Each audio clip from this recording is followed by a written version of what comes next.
Grand Rising. This is the Straight Talk Network and the Straight Talk Morning Show. My name is Andre Hill.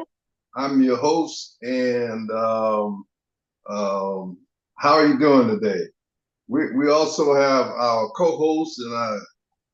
co-host and engineer, and also our co-host and chairman of our Aboriginal nations and our enlightened ones, Mr. Terrence Lake. How you doing this morning, Chairman?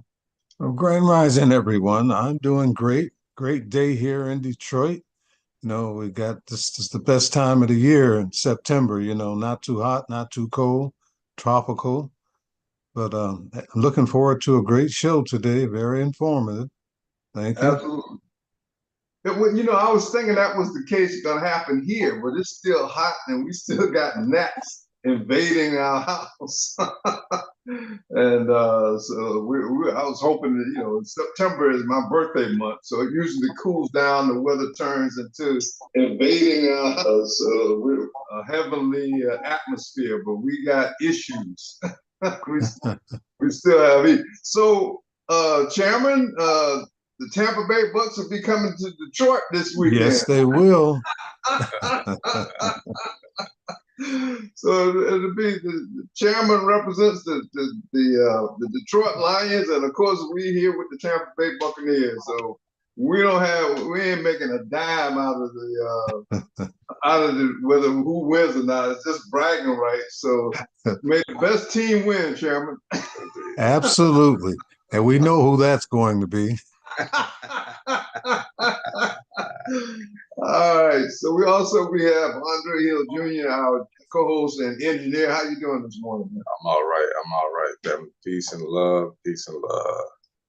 Okay, so this is going to be an interesting show because we have a series of videos.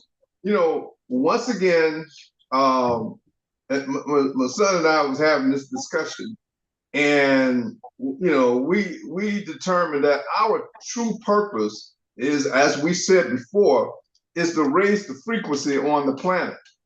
When you raise the frequency on the planet, when enough of us start thinking in a positive manner, in a shared environment or equality, it overrides the low frequency entities and technology.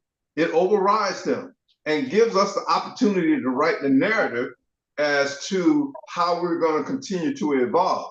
So we're constantly putting things out there, concepts, philosophies, to help give people something to think about, in their decision-making process. When they go to work, instead of going to work and dreading it, we can start building a paradigm of where you're not going to work because you got to pay a ton of bills. You're going to work because you like what you're doing. Working 40 hours a week, that's not normal. Half of the week should be dedicated towards finding your true purpose, not just to get the pay bills and other expenses. It should be about how can you make yourself a better person. So we're going to continue. The chairman and I are from a generation, and we understand our responsibilities to represent the truth, because our time is getting short, and we want to be able to transition into a positive environment in our next life. So we're doing all we can to make up for all the lost times over the last 70 years. And, it's an old saying, better late than never. That's true. So without further ado, I'm going to read what the topics are.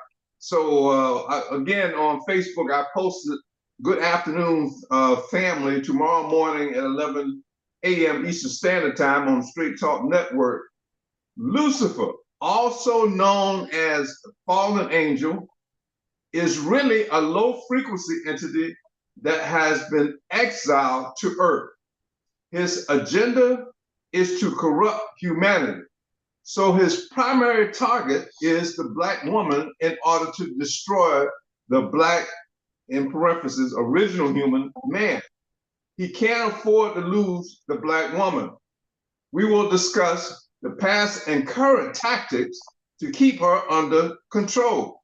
Also, in the movie Deliverance, there is a lot of symbolism designed to further confuse people.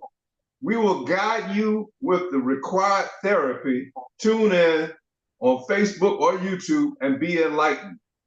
The book lucifersrevenge.net is a source to set you free. So of course, you know, the truth will set you free. And the stories and ideals in our book, Lucifer's Revenge, is designed to give you, you know, they say there's always two sides to a story. There's the one person's story, then there's the person that's observing story. So we're giving you a side of the story that's based on the original facts of history and the development of humanity. Yeah. So getting back to the Luciferian agenda, you know, like I said, he is a Lucifer, and I know this is going to hit everybody hard with what I'm about to say. So I'm going to take a lot of pressure off of our Caucasian cousins. Lucifer was originally a Black man, but he took part in creating the phenotype of the Caucasian. So at one point it was always said the white man is the devil, and you know, and so on and so on. But no, actually, the initiator of the corruption was a melanated being who lost his privilege because he decided to start an insurrection. So let's look at this whole scenario to, you know, Caucasian people and how you play in this big scheme of reality. So Lucifer knew in order to control you, or in order for him to amass an army, he had to build a phenotype that could not necessarily compete on the same level of the original design of humans that were created by an advanced civilization or developed by advanced civilization. So he had to create a phenotype that will be loyal to him and worship him. And later on, I'm going to talk about how you know, he had to create, in doing this, in creating himself, or you know, as a god, he had to create, give these images of his new creation, the Caucasian. He had to put them as the image of God. I know that's a little conflicting, but you'll see what I'm saying when we get further down the road. So, you know, the other part is that, you know, what my son and I was discussing, this whole experiment of within the universe that's continuing to expand and expand. There are two entities that went through the trees of evolution, and one of them is the reptilian, and then one of them is a reptilian hybrid, because you got a reptilian brain and then you have an ape brain. And what was discovered is that the combination of the reptilian brain and the ape brain gave better experiences than just the reptilian brain. So you got a whole quadrant in this particular part of the universe. You know, you have reptilians everywhere. There are different levels of reptilian, and I'm going to talk about some of the things that they've done, and when we explain what happened in that movie, Deliverance, with Monique, Andra Day, and Glenn Close. Yeah. So let me hit my son with this here. What is your perception of how the reptilians play in the grand scheme of this universal design?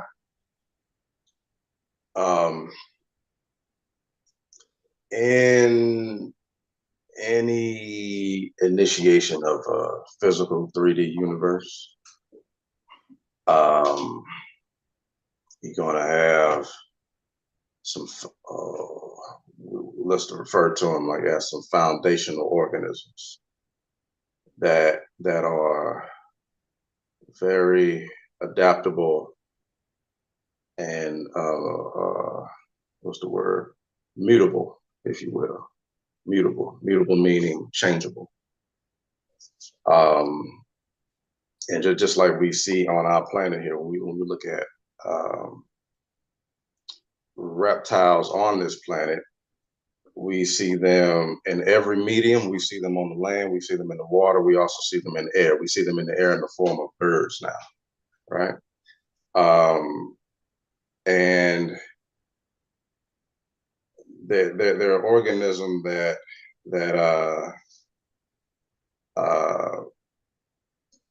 theoretically even capable of existing in different what's the word, gaseous atmospheres. In other words, let's say for instance, they can potentially exist on a planet that may have an atmosphere that is not necessarily made mostly oxygen. It could maybe be made of nitrogen, things like that. In other words, they can evolve, adapt to different atmospheres. So in other words, my point is, reptiles in particular are adaptable to most physical conditions in the universe.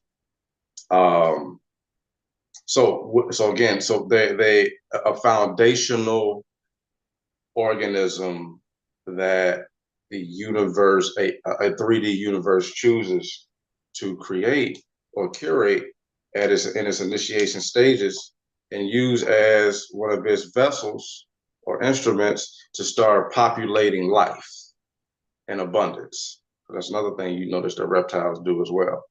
They populate in abundance without discretion of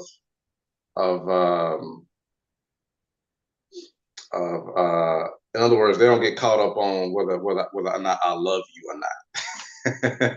In other words, reptilian mothers hatch their eggs and then let their babies survive under the context of survival of the fittest, right? So, and with that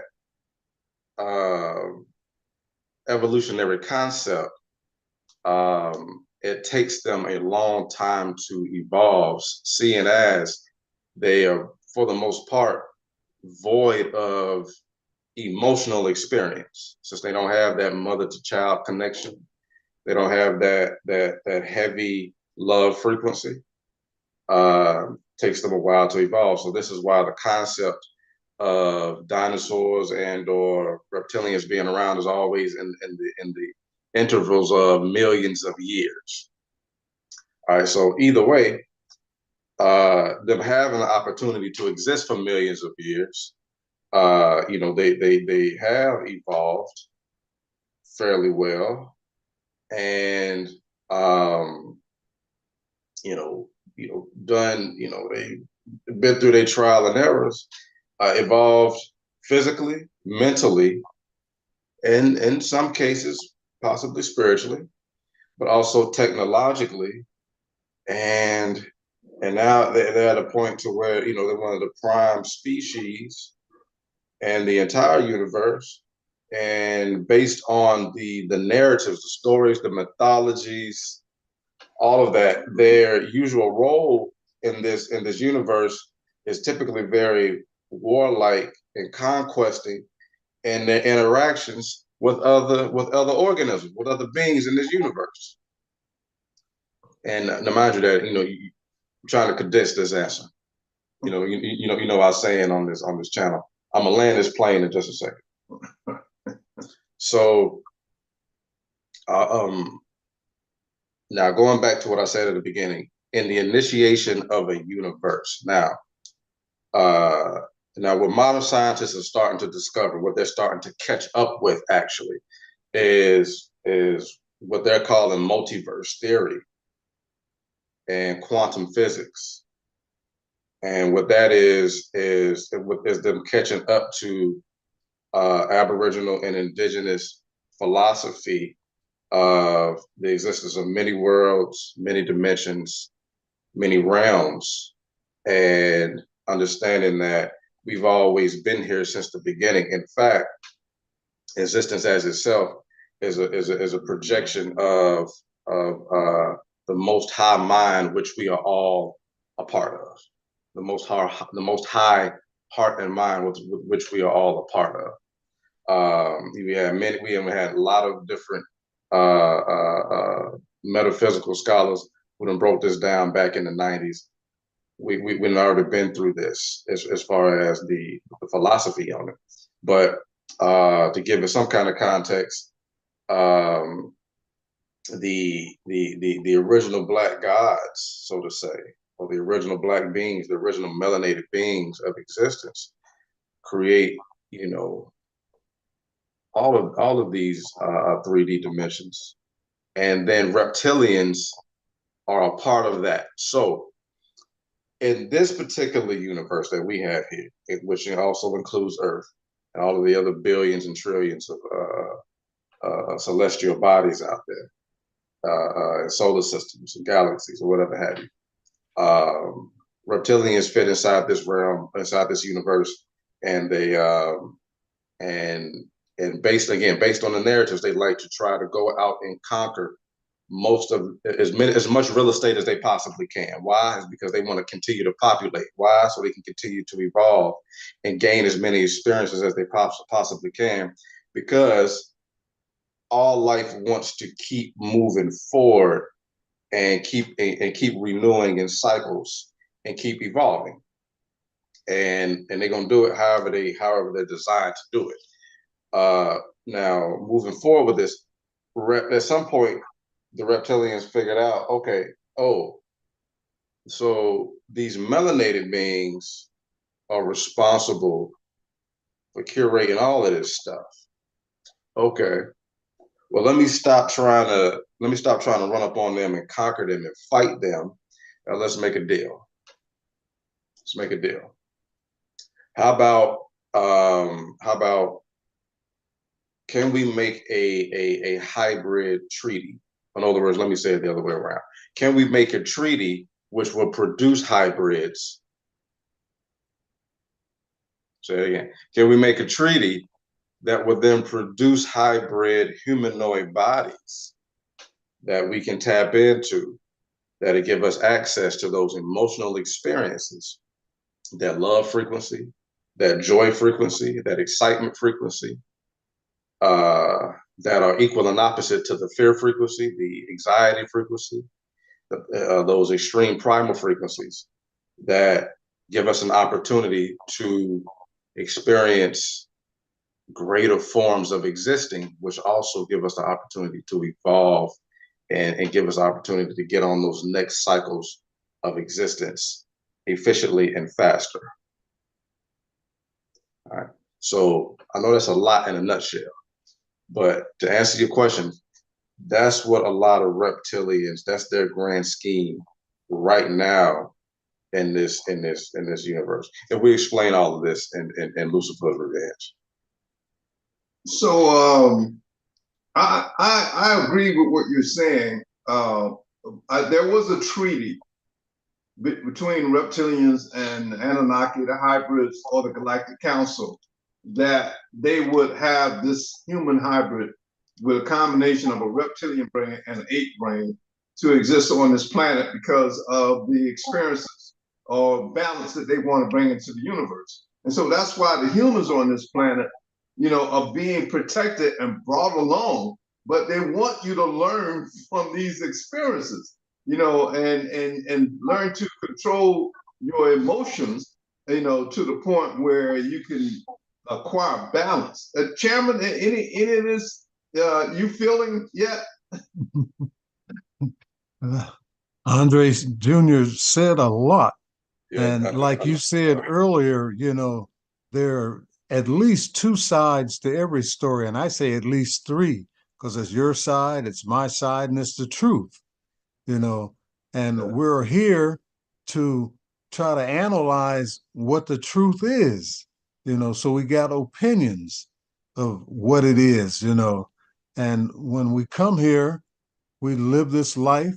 We try to travel to, you know, learn more about it. And we actually, and when I spoke in my book saying about the truce is when mankind started traveling interplanetary and ran into other individuals, they, you know, got together, but they had religious differences because some people believe this and some people believe that. But then people will go to war on a belief, and a belief isn't always the truth, you know. So when you get into the point where you're warring, that's when you have to draw a truce to stop, because you'll annihilate each other or annihilate one group of people. And I don't believe in that, you know, because I feel we're all basically the same. We're just individuals, you know, different tribes. You got probably at least 7 or 8 different tribes of people on this planet here.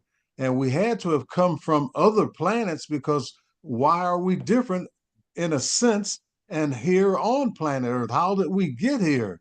Because we know at one time there wasn't any human beings on planet Earth. So there's a lot to the story, but we are here to learn how to get along, learn how to live in harmony. We're in an infinite universe, so we can go on and on and on. But, you know, the ideal is we're here. Let's make the best out of it, you know. And like I say, I said it in my book, you know, over 50 years ago. We came in contact with each other, and we had uh, wars, and those wars we were almost annihilated each other, and we probably had some type of power that was going to destroy the universe in a sense.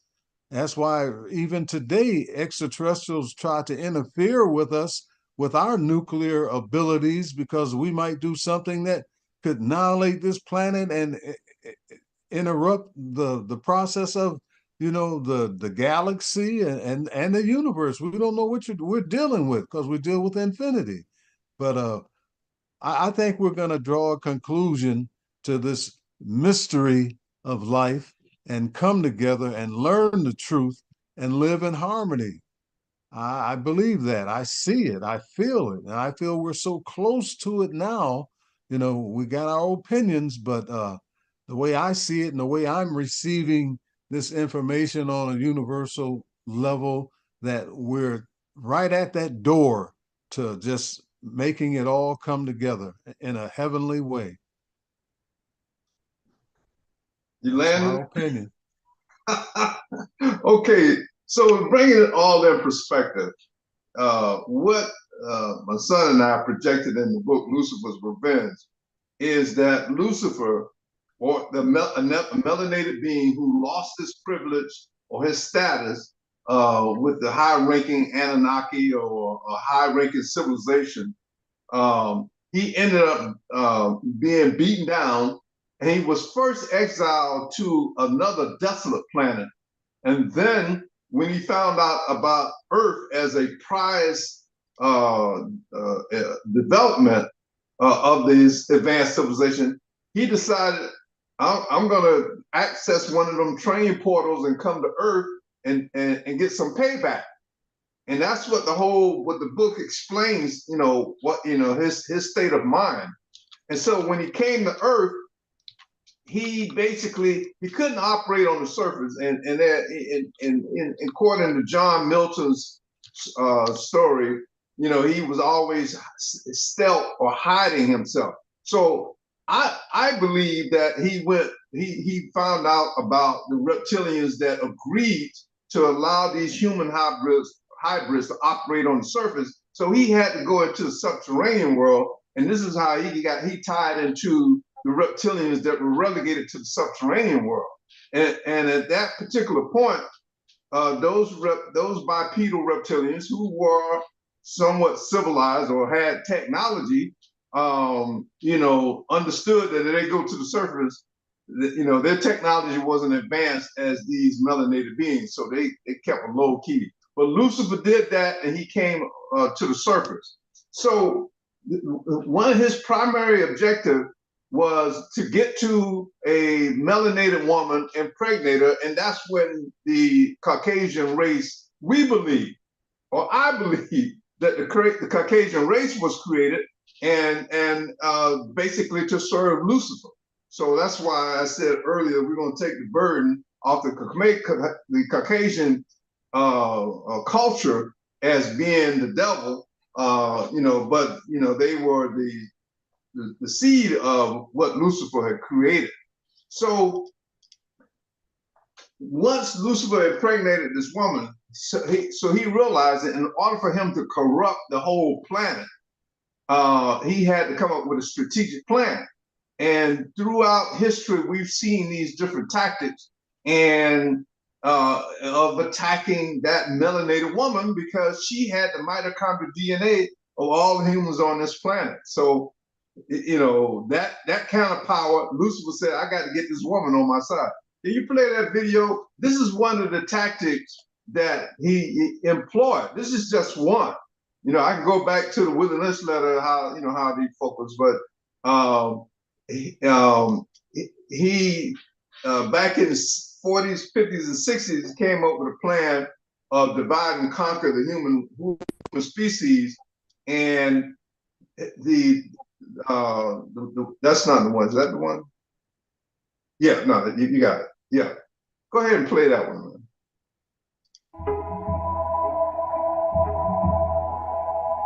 My relationship with Pruitt-Igoe was that of a research assistant. I went to Washington University to graduate school in 1964. I was working on a National Institute of Mental Health funded study on social problems in public housing. My role was to study women and girls in Pruitt-Igoe. I was 20 years old. I'd just gotten out of college. Some of the girls were 18 years old, and I was 2 years older, but yet my life was vastly different. As time passed, I did wonder, would my life have been similar to that of the girls had my parents migrated from Mississippi to St. Louis? Would my opportunities have been different? I guess to put it bluntly, I never saw the people in Pruitt-Igoe as that different from the lives of poor people I had grown up with in Mississippi, except for one thing: the strong, tightly knit communities and families in which I grew up had begun to shatter around the people who were displaced in a northern city with few supports. And the policy and the housing authority was to move the poorest of the poor, the most dependent families, to Pruitt-Igoe. Before we moved into Pruitt-Igoe, the welfare department came to our home. They talked with my mother about moving into the housing project, but the stipulation was that my father could not be with us. They would put us into the housing project only if he left the state. My mother and father discussed it, and they decided that it was best for the 12 children for the father to leave the home. And that's how we got into the projects.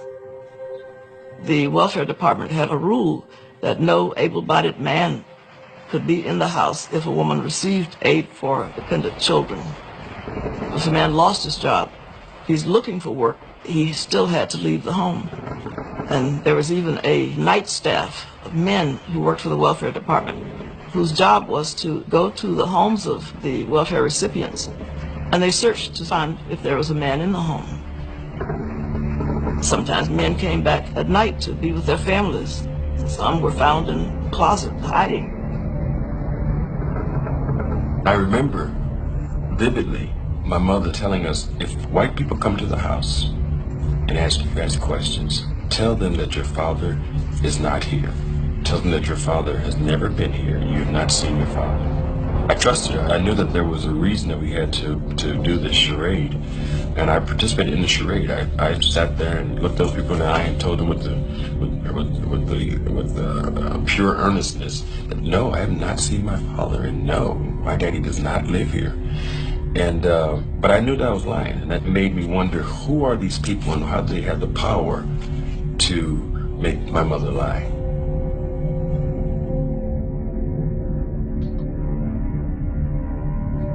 We're giving you money. We want to be able to control you.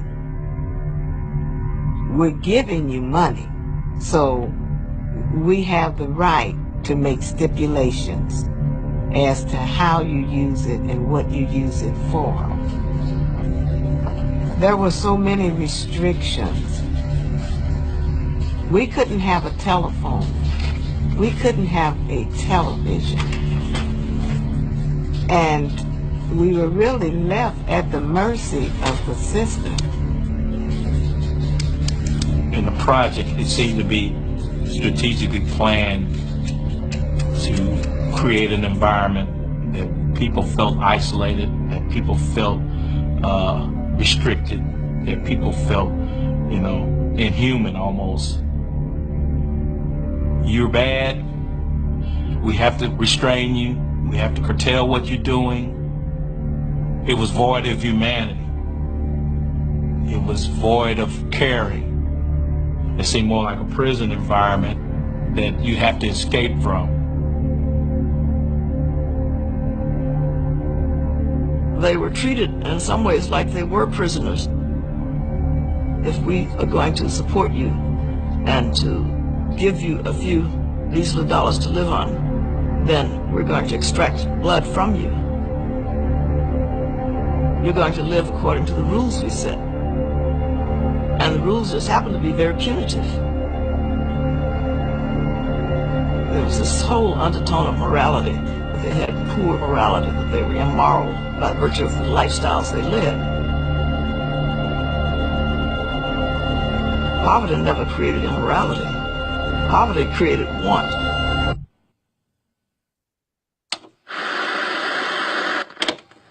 Okay. When we first moved in the projects, we couldn't have Let's restart.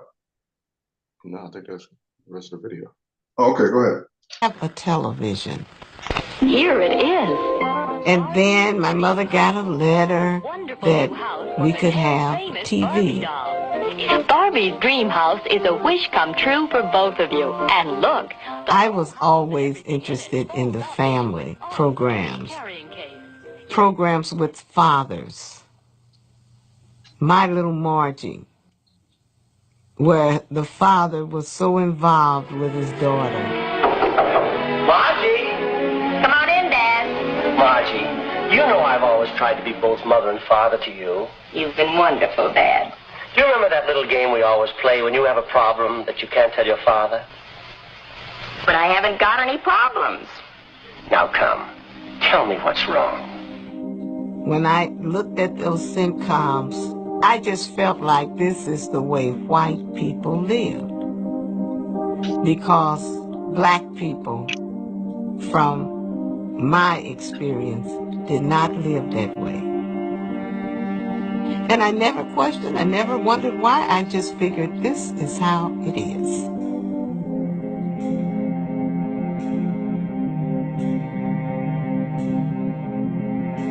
We have our home here, and if the colored move in and run real estate values down, it's bound to create tension. And you will have, well, I think their aim is mixed marriages and becoming equal with the whites. Well, I just could not live beside them. I don't feel that they should be oppressed. But I moved here. One of the main reasons was because it was a white community. And that's the only place I intend to live. Okay. Chairman, you remember those times? Absolutely. There's 8 Mile. You couldn't cross 8 Mile. I remember going to the state fairgrounds and a riot broke out and the police busted my head open. I had to get 5 stitches. They put me in jail, and the next day I got out and they put in the paper that I started a riot. Now back then, you know, blacks were at only a 9-10% I'd be the biggest fool in the world to go to the state fairgrounds and I'm outnumbered 10-1 and I'm going to start a riot. Well, my grandfather was a federal mediator and he got that all taken care of. But oh, yes, there were some terrible times, you know. But being from Hamtramck, I've always had white friends and we lived in an integrated society and it wasn't like that. But there were white sections that you could not go into. But Hamtramck was fully integrated. So Chairman, you know, once again, I have to keep restating this. You know, I noticed when I did this post, a lot of our sisters in my hometown here, Tampa, you know, they kind of posted some disdain comments that we're tired of blaming people with this and that, and you know, and I listened to them. But I just want to reiterate is that in order for us to fix our problem, we need to know what happened in the past and how we got to this point. You know, we need to know the specifics so all parties can understand, you know, well, are these black people just lazy or ignorant? No, there was a well-developed program system by an advanced civilization or by a low frequency civilization that had one agenda. And that was to replace the original creation with a recessive creation that will be beholden to these artificial gods or low frequency ETs, because that's just how they roll. You know, they take advantage of a developing planet, they land on the planet. If they see a weakness, they prey on that. And that's why we went through the progression of explaining the different levels of reptilian forms and their lack of apathy or compassion for the human experiment, you know. And so this is all part of the healing process, particularly here in the Americas. You've dealt with 400 years of oppression and racism. You need to understand how it came about and the true root reason of why it came about. It's not that the Caucasians are a superior race and they just gonna take over. No, they were used as pawns to control the original humans. And you know, and how did they get in that position? Well, from understanding the science of the soul, you know, they all started out as melanated people and they lost that privilege. And we discussed this over and over again. But you know, just like we've been programmed over and over again to be in this state of mind that we're in, we have to state this over in using different terminologies or different scenarios to get people to understand in general, so that these 1%ers or 2%ers of these people that are continuing to enforce these Luciferian agendas. First of all, Lucifer is no longer, he has been relegated to probably something of an amoeba. So all you're doing is maintaining a policy of a game to control and rule over people. And you just inherit this and you play along with the game and you're putting your soul in jeopardy. So we're doing this over and over again to get people to understand through different scenarios what our situation is and how we are going to fix it. You know, so moving right along, I've noticed now this situation with Kamala Harris and Donald Trump, for example. Will our women, you know, think that because this image of Kamala Harris is going to win the White House, that's going to empower us or give us an opportunity? Or is that the Luciferian system of saying, hey, if I put a Donald Trump in office, you know, we're gonna really lose these women. So how about we put the image of a melanated woman, Kamala Harris, in this particular position, and then we can continue the facade of this illusion that we actually gonna do right by humans. And so, what I'm encouraging our melanated women to not lose focus on the ball, what's being manipulated, and hold an administration like Kamala Harris, accountable. If she says, I'm going to get in office and I'm going to do fair by all people, within the Americas. Well, okay. If you're going to be fair for all Americans, then in a lot of cases, a lot of other cultures have received reparations from the United States government for atrocities from the past. So if you're going to be fair, talk about addressing those reparation issues and not just talk about it, start to initiate a plan. So I'm encouraging our women, if you're going to vote for Kamala Harris, put some conditions on your vote. Don't just vote because she's a Democrat and she's a woman that appear to be melanated. Put some conditions on your vote.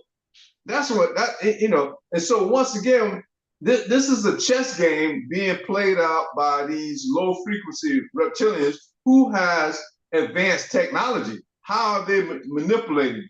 Are they playing a psychological game of getting us to be vested into an ideal of once again giving women power over men, which is going to cause some more disruption, or will this give our women the opportunity to say, look, we have boys, we have sons, fathers, uncles, and they were conquered, but our condition for bringing in a new administration is that we give everybody an equal opportunity to do what they need to do.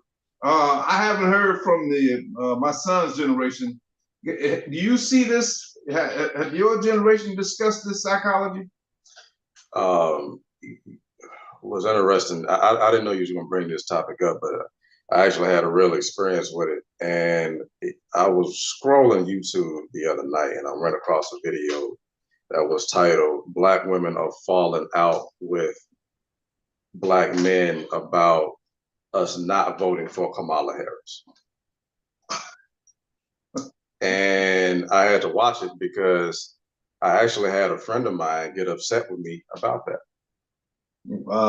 And she actually said, Andre, I ain't really, in so many words, Andre, I ain't really interested in talking to you no more, in general. And we've been friends for years. Wow. Been friends for years. Wow. Right? And it made me think this. I'm not going to dwell too long on this. Well, I'll tell you what, that if necessary, we may need to go over. This is actually a pretty necessary topic. And I'm just gonna say my piece on it, and y'all as the elders may need to dictate what the stratagem may be. Because we're based on what I see right now, as far as the chess moves that need to be made, and the chess moves I see being made from the other side right now. I think you're right on the money, Dad. I think you're right on the money on this one. The image of Kamala being put into the White House. One of the primary tactics behind that is the illusion of empowering Black women, and placating on the emotional capacity of Black women and their susceptibility to illusionary power, to be straightforward, or what looks like a title or position or whatever the case. When you brought up the topic of the point of if you're gonna vote for Kamala, Black women, at least propose to her a very strong package, not just a proposal, a real package requiring her to institute some kind of reparations, And then what would that package look like? Because even looking forward a few steps into that, because I can imagine what a package of reparations drafted by Black women would look like. More than likely, it'd be based on a monetary package and most likely education. But then, if it's education, what would the curriculum look like? Is it going to be the same curriculum that is designed to program minds to continue to cultivate and propagate this same matrix system that we've been building so far that's now crashing? In other words, or are you going to put together a package and a curriculum for education that's based on STEM and or STEAM, right? And I'm saying all this with the most serious face because it is that serious. It is. And I can already imagine what the rebuttal is going to be. Well, what Donald Trump going to do for you? Well, here's the thing. That's a question and a conversation that happens offline, for one, amongst men who are real strategists. We know how to navigate what happens when Trump gets in office and when he starts to create holes in this system that then become situations that are quote unquote opportunities for the Black community at large and the indigenous, better yet, the Aboriginal community in this country. All right. I know that may all sound cryptic. I know that may sound cryptic, but that's a bigger conversation and maybe even another show we may need to do. Right. But I think it's a good point that you brought up. But yeah, I'll land it right there because I don't want to take up too much time. I know we got a couple more videos you want to show. Hey, Chairman, real quick, you got any views on? Did you see that coming?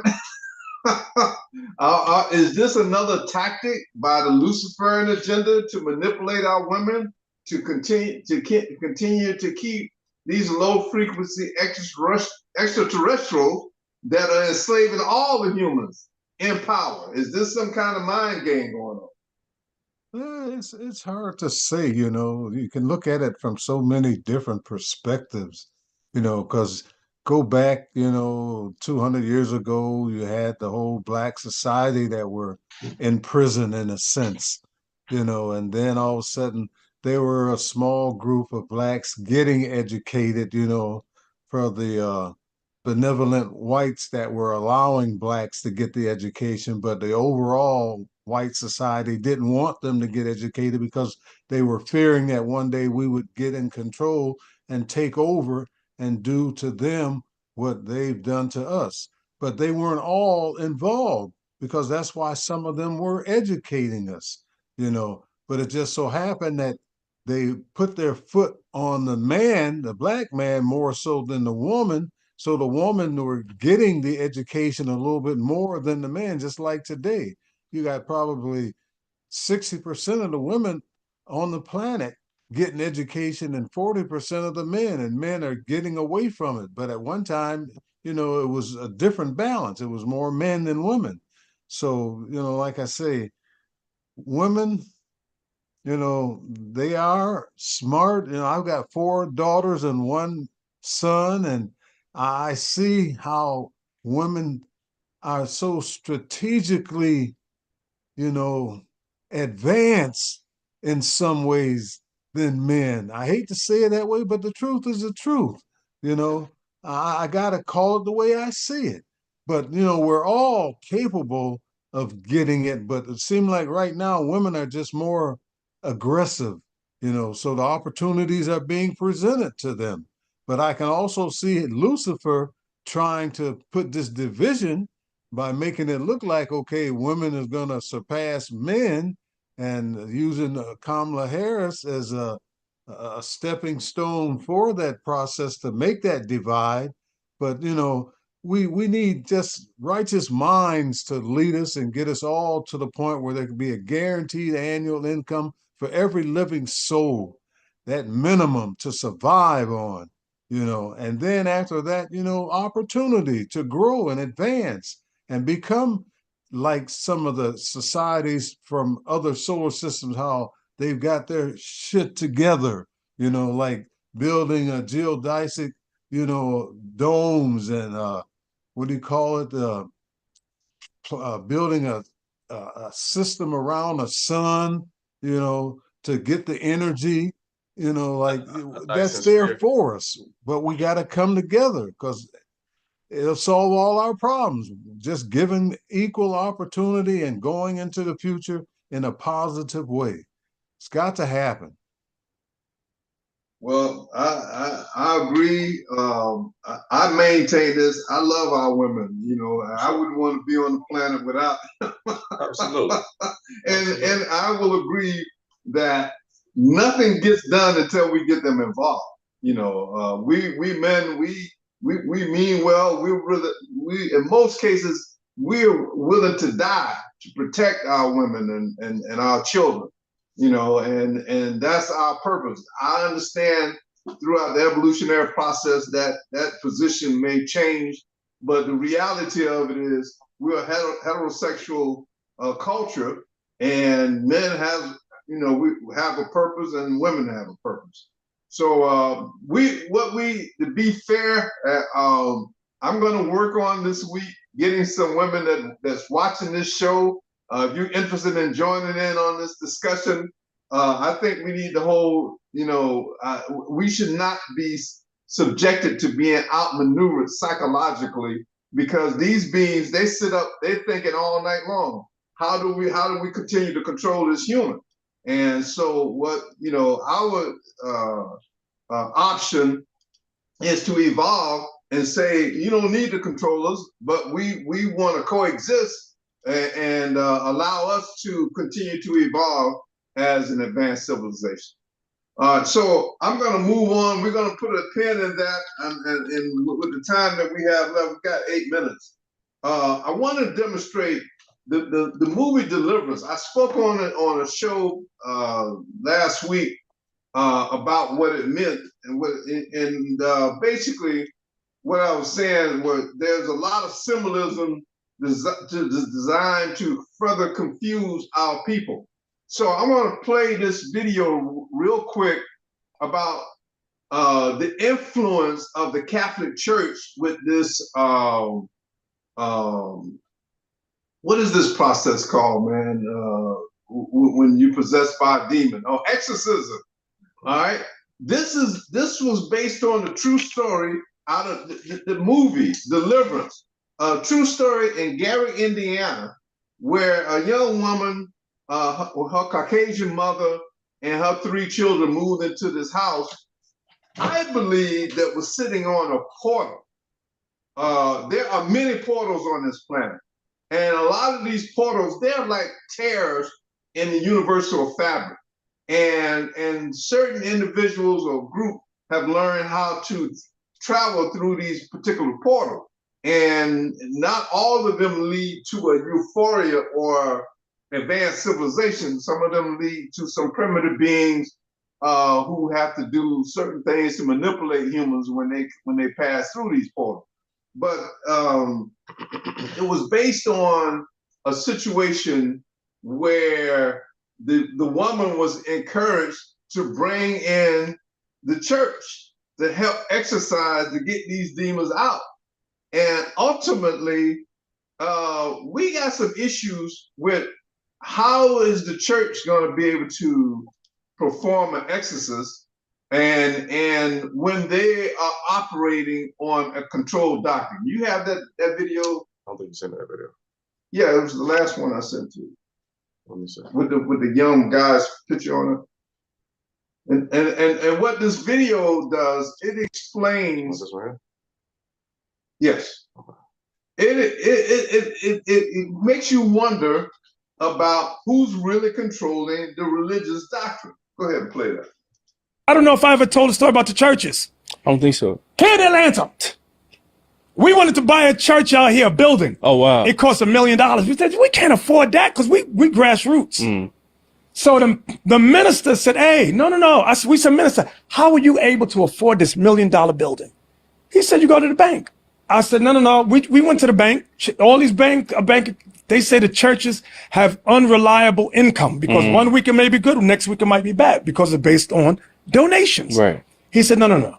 He said, Christians have a bank strictly for Christians. Oh, wow.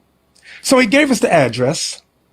Brothers go down there, and the clause is, in order to get the money funded for a church, millions of dollars, you have to teach what they want you to teach. They said to us, our church, our teachings must align with theirs. Jesus is white. December 25th. Christmas, yeah. The laws are done away with. I'm like, we don't teach that. You can't get no money from us then. And the churches have never revealed. That was on a sneak tip the minister told us. And we found out, whoa, there's so much ins and out with the churches. It will shock people. I don't know if I ever told a story about the churches. So, you know, the Catholic Church, the banking cartels, the whole money system, even the concept, the root of all evil is the love of money. When you tie all these systems in and with them controlling the narrative, if you discover some truth, just like in our book, Lucifer's Revenge, there's a history of mankind on earth that's not revealed, further confused in the so-called King James Bible. It's not explained in detail the true origins of mankind, humankind, or the development of the universe. There are limited books. So if you're only teaching a limited book, then you're going to run into some problems, and so just like in this story of the deliverance, these images of the black folks going to church and that's going to save you, or in this particular case, when the Caucasian woman who had a black daughter, she decided to start going to the black church and endorsing the terminology of Jesus Christ. Now I know we're going to get some concerns about that, but in our book, Lucifer's Revenge, it explains how the Catholic Church created the image of Jesus Christ. Was it 500 years ago? Oh, no. It took them 500 years to create them. It took them 550 years to create them. Yeah, and they did it intentionally to as part of the Luciferian agenda to switch your power and your frequency to a false god. There are Christ beings, but not the way the Bible made them up. And we have to be clear on this. And this message is going out to a lot of our people, to just start, to start connecting the dots. There's a group that I'm associated with on Facebook. It's called Connecting the Dots. We're putting this out there specifically for you to connect the dots. You want to say something? Yeah. Speaking of which, we got our family in the comment section. They're showing a lot of love. Peace to Queen Mother Brenda Allen, Kiki Hamilton, Tanya Mann, Khadijah.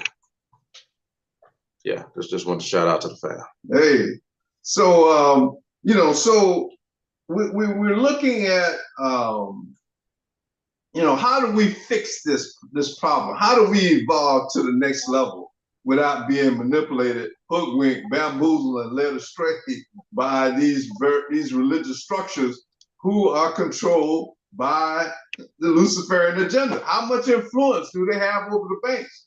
I remember, as a business finance manager or developer, that when you write a business plan to go to these churches or to get financing for the church, they want to know how many members you got, what is the frequency of the tithes and all of that sort of thing. But yet, as long as you practice what they prescribe to you, they'll overlook all that and give you the loan. So now that a lot of people want to ask the question, how come all these churches on just about every corner, especially in the Black community? So that's the secret. They got a church, they have a banking structure that will finance them regardless of how many members, as long as they maintain this false image of a Caucasian God and a limited amount of books. As long as you stick to that plan, you can get some money. Yeah, we need to think about that one. Once again, we got some other stuff that we want to continue to reveal. We want to get some of these sisters to come online and tell us what they think about this mind game that's happening right now in the Americas. Because what happens here in America, it will reflect all over the planet. The war in Israel, they're murdering those children. A lot of people say, well, let them go on and kill themselves. Oh, no, that's not universal. You can't let them murder babies. Because those babies may grow up to say, well, I don't necessarily want to practice Islam. I don't necessarily want to practice Judaism. I want to practice universal law. Those babies should have an option, as to how they see or view the universe. So what happens here with the presidential administration? They make the decisions on whether they're going to support that war or shut it down. It needs to be shut down. It should have been shut down. 40,000 people murdered, and over close to 20,000 babies, and starved. So whoever gets in this White House got some serious decisions to make. And so, but we don't need to be, we need to understand, and we need to hold these politicians accountable, because right now, just like those churches that can get money, they're accountable to their master, the Catholic Church, the Luciferian agenda. So, hey, we got some things to talk about. We're going to try to get some sisters on here next week to tell their piece. And Chairman, you got any final words on this show? My final words is the Creator gave us all free will. Give us an opportunity to make our choice. I mean, you grow up in a family, yeah, your parents are going to teach you their way, but let you have your decision, because you're learning as you grow, and that's how life advances. It wasn't like this here 100 years ago. We've advanced. Our children will continue this process. So free will was the best thing that ever was happening to man in the creation. That's my say. So, I want to encourage you. We have 2 books. Chairman, tell us how to find your book. My title of my book is God's Child, and you can see it in the background. And you can go to Amazon and get it, or you can go to my website, www.godschildren.biz, and get the book.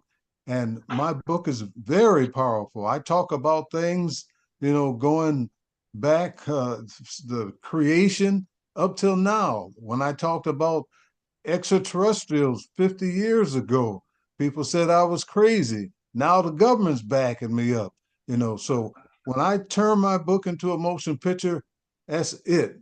Done. It's going to be a heavenly environment on earth. And when that happens, it's going to be beneficial for everybody. Thank you. So you should have both of these books in your library, because what it does, it creates resources so that we can start hiring the generations behind us, and get them out of this Luciferian hamster wheel. It's real, and we're going to provide you with testimonies and proof how real it is, and it means us harm if we continue to play in it. To think we outmaneuvering this game, you ain't outmaneuvering this. We have one option, and that's to change this paradigm to a fair and equitable system of equality, and treat people the way you want to be treated. That's the way we should be heading. Any other agenda is death and destruction. So, get these 2 books in your library and watch to see the chairman and I, my son, we're going to reinvest in our people. Our objective is not to show off and buy material things, because we understand that paradigm. So let's raise the frequency on this planet. Hey, I'm gonna let the young generation close this thing out. Hey, I think it's been a great show. I think it's been a great show, and family, we're gonna follow up with some of the topics that we got into today. But this has been the Straight Talk Network Saturday morning show. We love y'all. Appreciate all the love and support. Peace out. We see y'all next week. Peace out. Conversation, peace.